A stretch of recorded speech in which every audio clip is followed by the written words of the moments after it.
देख रहे हैं आपका चैनल।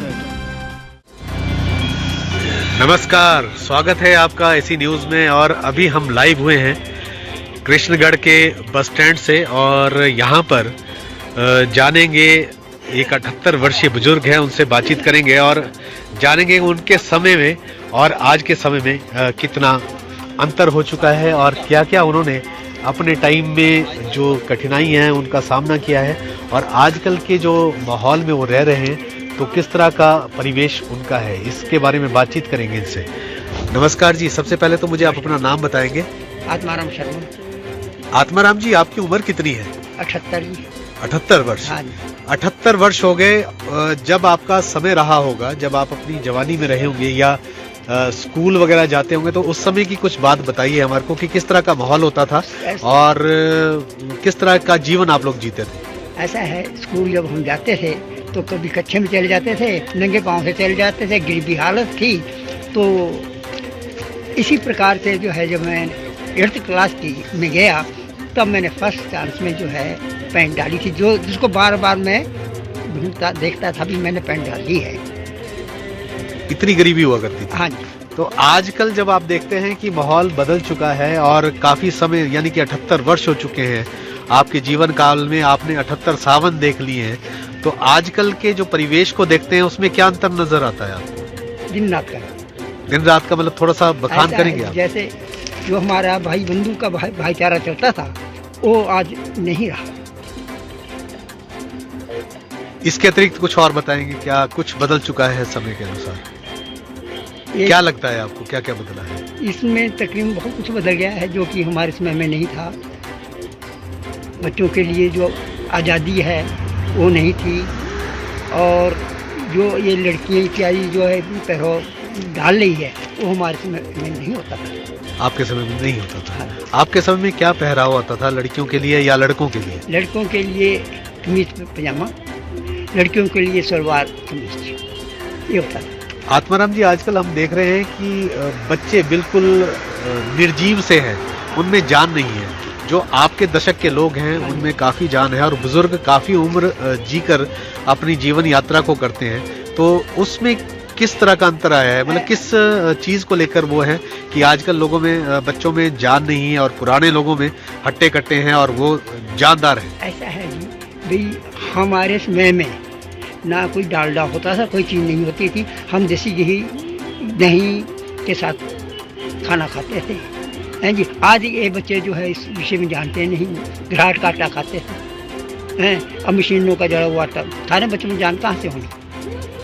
जैसा कि आपने बताया कि आप घराट का आटा खाते थे, आजकल के बच्चों को तो घराट का ही नहीं पता है, तो आप थोड़ा सा बताएंगे कि घराट क्या चीज़ होती थी और किस तरह से उसमें आटा पीस कर लाते थे आप लोग? घराट ऐसी चीज़ है जी, वही पत्थर होते थे और पानी के द्वारा एक बिजुला होता है, उसके ऊपर पानी गिरता था तो बिजुला चलता था और वो चक्की चलती थी उसके द्वारा और आटा पिसा जाता था। आपका जब जीवन काल शुरू हुआ होगा, जब आप आए होंगे इस धरा पर और आपने पढ़ना लिखना शुरू किया होगा और आपने बताया कि गरीबी का माहौल हुआ करता था, भाईचारा आपस में हुआ करता था, तो कहीं ना कहीं समय में बदलाव नजर आया आपको? हाँ, आया है कि जो भाईचारा वो खत्म, किसी बेटा बाप को नहीं चाहता, भाई को नहीं चाहता, यहाँ तक परिवर्तन, जबकि 100 का परिवार भाई एक इकट्ठा रहता था, संयुक्त परिवार रहता हाँ। था। आजकल आप देख रहे हैं कि मोबाइल का जो प्रचलन है,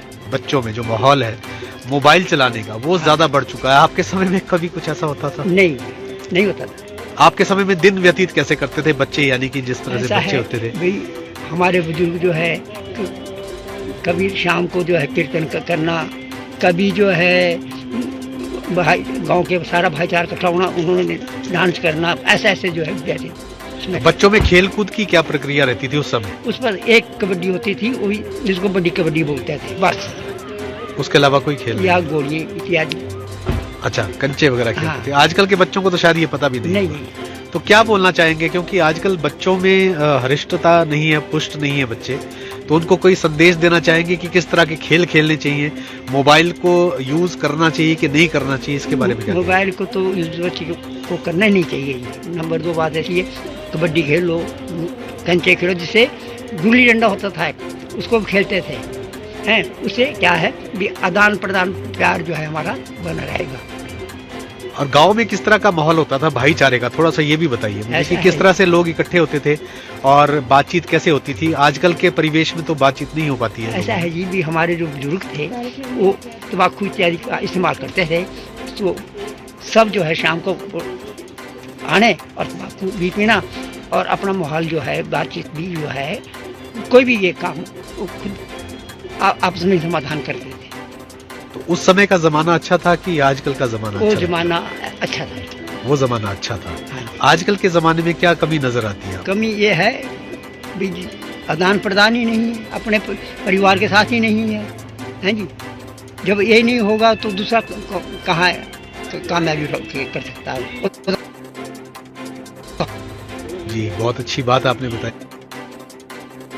कि उनके लिए भी कुछ कहना चाहेंगे? ऐसा है जी भी ये कुछ कुदरत की देन है। कुछ माँ बाप के लिए भी संदेश देना चाहेंगे आप, जो आजकल हाँ। बच्चे माँ बाप की कदर नहीं करते? नहीं करते जी। और माँ बाप को भी ऐसा चाहिए कि अपने बच्चों को ज़्यादा बाहर ना भेजिए, क्योंकि उनका प्यार तो रहेगा ही नहीं, वो तो वही उसी माहौल में पढ़ेंगे, वैसे यहाँ का माहौल जो है बिल्कुल भूल जाएंगे वो। तो अपने माँ बाप को नहीं भूलना चाहिए हाँ जी, और उनकी सेवा करना चाहिए, ऐसा आपका मानना है? हाँ जी। जिस तरह से आपने बताया कि माँ बाप की सेवा करनी चाहिए और उनके साथ रहना चाहिए, आप लोगों के समय में ऐसा होता था तो कितना अच्छा लगता था आपको? बहुत सुंदर। आपने भी अपने माता पिता की खूब सेवा की? हाँ जी। तो उसका क्या फल आपको प्रतीत होता है? ऐसा है जी भी उनका जो फल आज हमें मिल रहा है, उनके भी दौर मेरे को कोई उन्होंने कमी नहीं रखी है। बहुत अच्छी जानकारी दी आत्माराम जी। अब आप एक संदेश देना चाहेंगे हमारे युवाओं को जो नशे में जुड़े हुए हैं, जो मोबाइल में जुड़े हुए हैं, उनके लिए कोई संदेश दें आप? मैं ये संदेश देना चाहता हूँ कि नशा त्यागो और ये मोबाइल इत्यादि से दूर रहो। बहुत बहुत शुक्रिया हमसे बात करने के लिए। हमारे साथ अभी लाइव हुए थे 78 वर्षीय आत्माराम शर्मा जी, जो कि कुठाड़ के स्थायी निवासी हैं। इन्होंने हमें बताया कि उस समय में और अब में कितना अंतर आ चुका है। यदि कोई और अपडेट होगी ज़रूर आप लोगों के साथ हम लोग साझा करेंगे। तब तक के लिए मैं राजीव खामोश।